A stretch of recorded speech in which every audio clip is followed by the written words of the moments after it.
Hey, my name is Jen. Normally, I write and podcast about movies, and I'd much rather be doing that. But today, I wanted to talk about something different on the off chance that it might help you. Something I think a lot of people might miss about me if they just saw me on the street or listen or just read my work, I think is that I am legally disabled. I am on Social Security and Medicaid. I have a rare genetic disorder. I've had chronic pain since I was 11 years old, so it's my normal, but I've had 5 major spinal fusion surgeries. I have autoimmune issues. All of that stuff is its whole other thing that I don't want to go into, but suffice it to say, I am worried about what is ahead with Social Security and Medicaid because Medicaid is how I get my insurance and how I take care of myself with Social Security. I don't want to make this a political video. There's no sense right now in blaming each other or attacking how did we get here. Right now, I think the important thing is just planning ahead. I am one of those people who feels better for, first of all, focusing on other people rather than themselves, and also just thinking about concrete things that I can do. And so that is what this is. I am not an expert. This is just sort of my corner of the world that I've dealt with for a long time. So here's how I'm getting ready. And in case any of this helps, feel free to write it down and then ignore the rest, essentially. So, as much as we love paperless statements, right now is a good idea to keep that paper coming, keep your benefit amount, in print in case you would miss a check from the Social Security Administration and you need to report it, or you have a meeting, or if there's a catastrophic computer failure, you're going to want those records for yourselves. Also, keep on top of reporting any changes. I know that with the slashing of the workforce and how many people are flooding the phone lines worried for valid reasons about what is ahead, it is hard to get through. And so I do encourage you to think about if you need to call. And if it's just like I'm worried about it in the future, I get why you're worried. But I think people who have like urgent, dire needs, who really need to report those changes. They just had a baby, they just got diagnosed with cancer, they just lost the job that they had, and the income that was being reported. Those people really need to get a hold of somebody on the phone.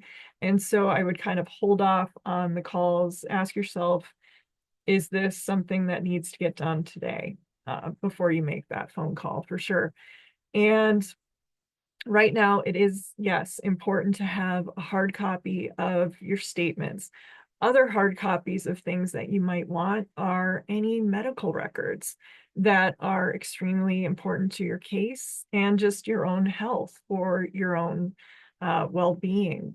Make a list of medications that you take. Also, check out your medications. I know life gets busy, we don't get things refilled. It's a really good idea to make sure, hey, do I have my blood pressure medicine, my asthma medicine? Do I have enough oxygen in my tank? Do I need to call the, home company that fills the oxygen in your tank? Those kind of things. Really good time to do that. If you're a woman of childbearing age, and this applies, figure out your family planning. If you need vaccines, you don't need vaccines, think about that right now before anything would change. If you're a veteran, get those tests and get everything that, you might need as well. I think it's a really good time to take care of yourself and get all of those appointments done as soon as you can, because there might be interruptions in service and you might need to pay out of pocket. And how are we going to pay out of pocket? I mean, there's all kinds of things. There are 80 million of us on these programs, so it is extremely scary, and it's a good idea to start taking a look at that. Maybe stock up on some groceries that don't cost very much, but they don't spoil quickly, like soups and those kind of things.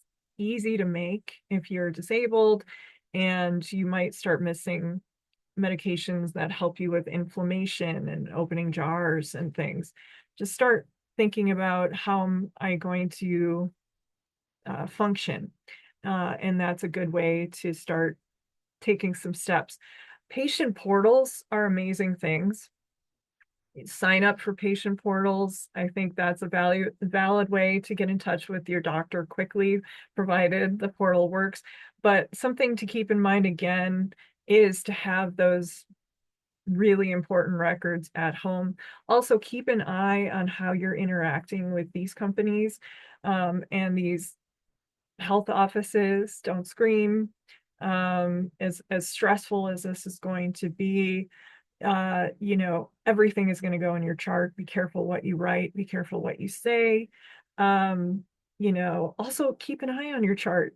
You know, people get things wrong. If you have allergies to medications that aren't listed, you need to do that in that list of medications that you take. Maybe put your allergies right at the top in case, God forbid, you do have an asthma attack or you do have a heart hiccup because you don't have your medicine or whatever it may be, and you need to get care urgently from an urgent care or hospital or some other facility, and they don't know you. Walk in with that piece of paper. I carry around sometimes like a flash drive on my keys, which is a good thing to do. You can have, have it be password protected, whatever you want to do to take care of yourself, but also maybe give a copy of some of this stuff to somebody who looks out for you, somebody who takes care of you in case something would happen. These are very real things to start thinking about. And, about that, this is going to be a time, it's something that's not really super pleasant to think about, but you are going to want to pay attention to what is being required. Get that real ID that they're encouraging everybody to get. Have a copy of your birth certificate ready. Have a passport if you can afford a passport. I know for a lot of us who are disabled and who are living paycheck to paycheck, travel to exotic places is a pipe dream. It's a fantasy. It's pretty words, and it might not really happen. That's not why you get a passport. You get a passport just so you have it. You can get also with your passport a card for border crossings if you would need it, or just another form of identification. These things are important. And so it's good to have for everyone, for every reason. So maybe start looking into that as well. Again, just concrete steps you can take to feel a sense of control, at least when times are this crazy. It's also a scary time that we are going to see who stands up for us, who looks out for us, and who doesn't. That's a hard thing. Speaking as somebody who's had health issues their whole lives, you get used to it and you never get used to it. Sometimes family, friends, lovers, people in your life are going to come in and out of your life. They're going to bail. If you have those people, don't waste your valuable energy on whatever issue they have. It is not you. It makes you feel worthless. I know you are not. It's their own problem. Just let them go do their own thing. Because good people stand up, and there are plenty of good people in the world, and you are going to see that. And so the good people of the world, if you're wondering, how do I help? How do I do things? Here's a few ideas. I am super guilty of doing this myself. Whenever someone's going through a rough time, my first thing is, oh, let me know if you need anything. And it's a lovely thought, but it kind of puts all of the responsibility on the other person. And if they are going through things and they do need something, they might feel like they're bothering you a little bit to have to ask for it. So it's almost good. It's an action speak louder than words kind of thing to actually offer them a handful of the ideas I'm about to throw out there that might apply, they might not apply. Check in, first of all, that's good. Just be a good friend, a good family member. Go play cards with your grandparents. Go just see how people are doing. Just be a good person and make sure that they know they're not forgotten or they're not overlooked. We're usually the first people, disabled people, elderly people, the poor, that fall through the cracks. And so it's good to remind us, hey, how are you? I'm here for you. Let's hang out. Let's, see how you're doing. Let's go for a walk, something. If they can go for a walk, let's just watch a movie, anything. That's really valuable. Also, offer transportation. a lot of these health services, and it varies state from state, but with Medicaid, you do get transportation to appointments, to testing, to dialysis. A lot of those things might not happen, or it might get cut, or there might be interruptions. I remember needing some testing and being stuck somewhere, and transportation taking like 2.5 hours to pick me up and bring me home. And that was very hard when you have a chronic spine issue, to like sit in a chair for 2.5 hours. So offer transportation if you're able. Food preparation, make little meals, bring them over. Offer pet care, child care. If medications are starting to fall through the wayside, if these doctor appointments are being met, physical therapy, occupational therapy, people might be in more pain. They might be dealing with things, they might not be operating at the level that they normally function at. It's kind of that catch-22 of, we need this care in order to be functioning as well as we can, and citizens who volunteer and take care of each other and do these great things as members of society. And without it, we can't be at that level as easily. So maybe step up a little bit, offer some yard work help. That's very very needed. If you're going to the store, can I get you anything? That's a good idea. Also, utility companies have wonderful programs. It varies, of course, again, state by state, case by case. If you don't meet a certain income level or you're on assistance, they do have ways of getting utilities for you. Phone company.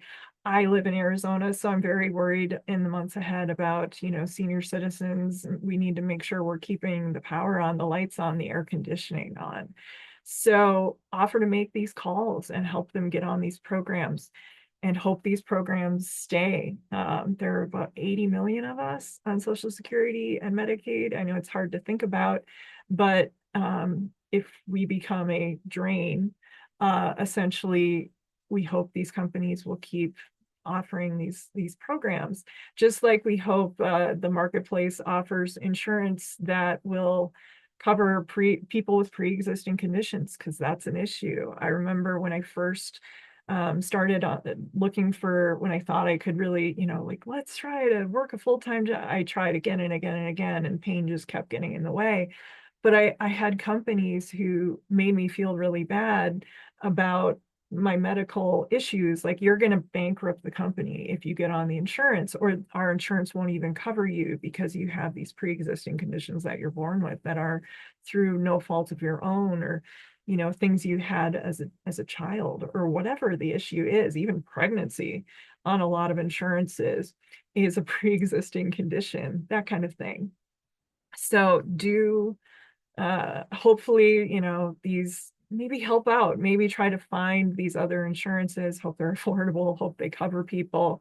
Again, be a good advocate, don't scream when you're making these phone calls. And if you want to offer your assistance on that level, caretakers really need a day off too. They're the ones who are here for the long haul, that in some cases let us live with them, or take us in, or give us transportation. It's a drain on them. If you're the sibling who lives in a different state, and your sibling looks after your parents or your grandparents or whoever it is in your family, maybe it's your turn for a while. Maybe you should take in a relative who can't afford rent right now.